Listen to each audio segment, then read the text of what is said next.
Salam dəyərli izləyicilər, kanalımıza xoş gəlmisiniz. Bugün sizinlə qapı asılqanı hazırlayacağım. Həm ilə uyğun olaraq, qarşıdan gələn at ilinə uyğun olaraq, eyni zamanda yeni il dekorlu bu formada qapı bəzəyini hazırlayacağıq. Mən alt hissəni kardondan hazırladım. Əvvəlcə karandaşla, daha sonra üzərini makerlə dəqiqləşdirib kontur xəttlərini çəkəcəm və 2 ədəd hazırlayacağım ki, qapı asılqanımız daha səliqəli və daha möhkəm olsun.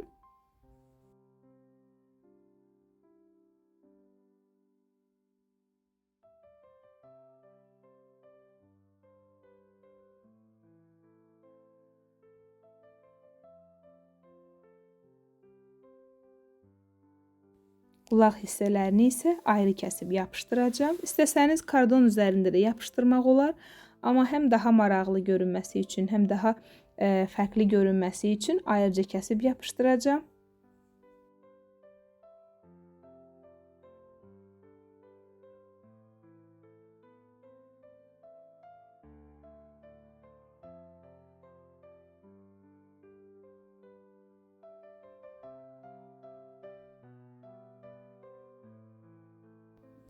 İndi isə üzərinə parça yapışdırırıq.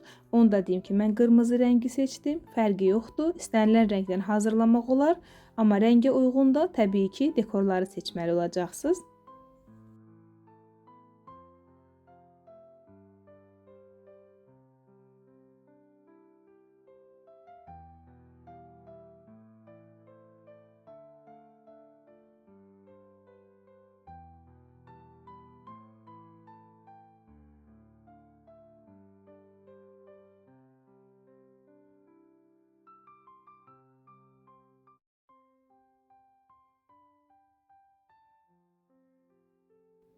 Bu formada hazırdır.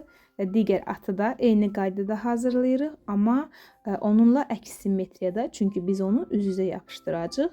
Yəni birinin arxa üzü, digərinin isə ön tərəfi parça ilə örtüləcək ki, bu formada üst-üstə yapışdıranda hər iki tərəf səliqəli olsun və dediyim kimi həm də qalın olması, möhkəm olması üçündür. Baxın, ara kəsmələr bu formada görünəcək. Amma bəzəməyə başlayanda isə ilk olaraq bir üzündən başlayıram. Və onu da deyim ki, bir qulağı tam yapışdırırıq, digərini isə arxada görünməsi üçün 2 kardonun arasından yapışdıracağım.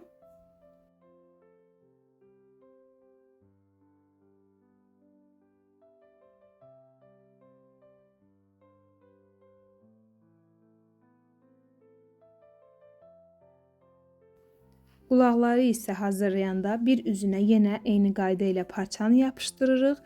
Digər üzünə isə bu dəfə fərqli formada yapışdıracağım və bunu sizə ona görə göstərdim ki, atın özünü də bu formada hazırlaya bilərsiniz. Yəni parçanı bir üzünə çəkib, bir qat kardondan hazırlamaq istəsəz əgər, bir üzünə çəkib, digər üzünə isə sadəcə yapışdıra bilərsiniz. Yəni burada bir qat kardon getdi gördüyünüz kimi. Qulaqların çox da qabarıq olmasını istəmirəm. Amma istəsəniz kardonu da eyni bu cür parçanı çəkə bilərsiniz. Belə olduqda 2 ədəd deyil, 1 ədəd at fiquru kəssəz sizə bəs eləyəcək.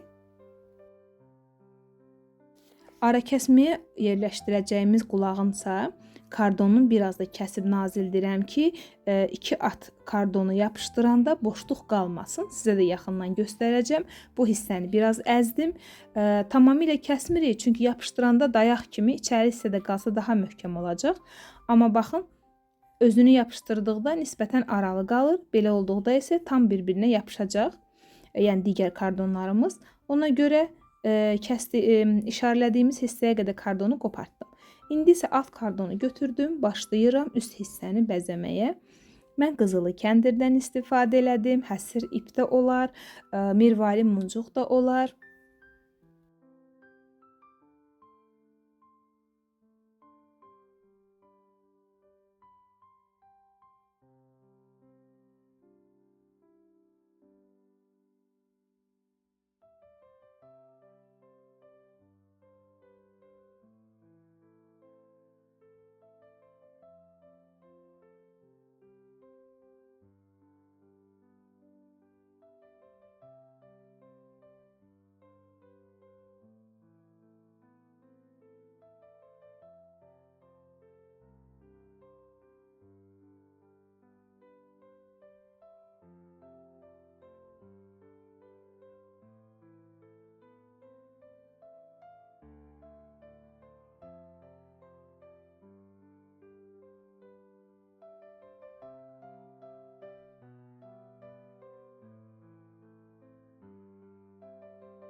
Hər dəfə üzərindən bir dəfə skoçlayıram ki, bu kəndir öz-özlüyündən sökülə bilir.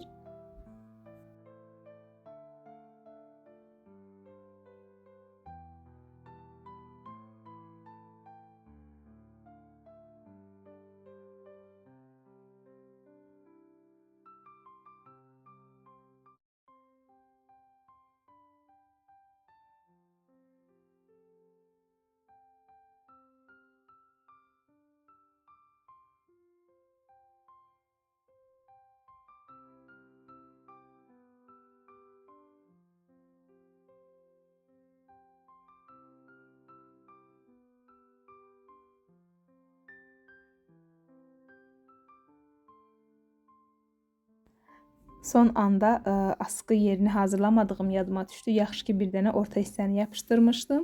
Yəni bunu yadınızda olmuşkən öncədən kardonun arxalığı üçün nəzərdə tutduğumuz hissədə dəlik açıb ipi keçirdirəm. Daha sonra da yapışdırın.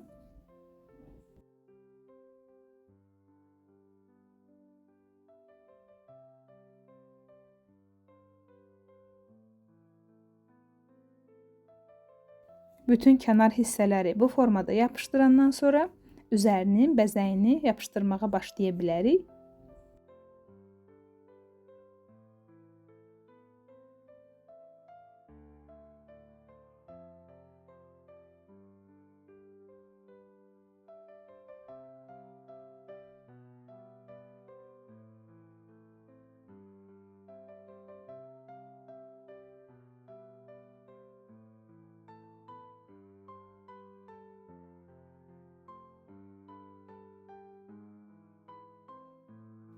Belə hazır budaqlardan da istifadə etmək olar. Həmçinin bu budağı özünüz də hazırlaya bilərsiniz. Çünki mən videolarımda pambığın da hazırlanmasını göstərmişdim. Adi pambığı götürüb qəhvəyi kağızdan dekor eləyə bilərsiniz. Və aşağı hissədən bir ədəd zəng yapışdıracağım. Hətta istəsəz bu zəngləri iplə bağlayıb sallamaq da olar fərqli görüntü üçün. Bugünlük bu qədər. Bizi izlədiyiniz üçün təşəkkürlər. Sağ olun. Növbəti videolarda görüşənədək.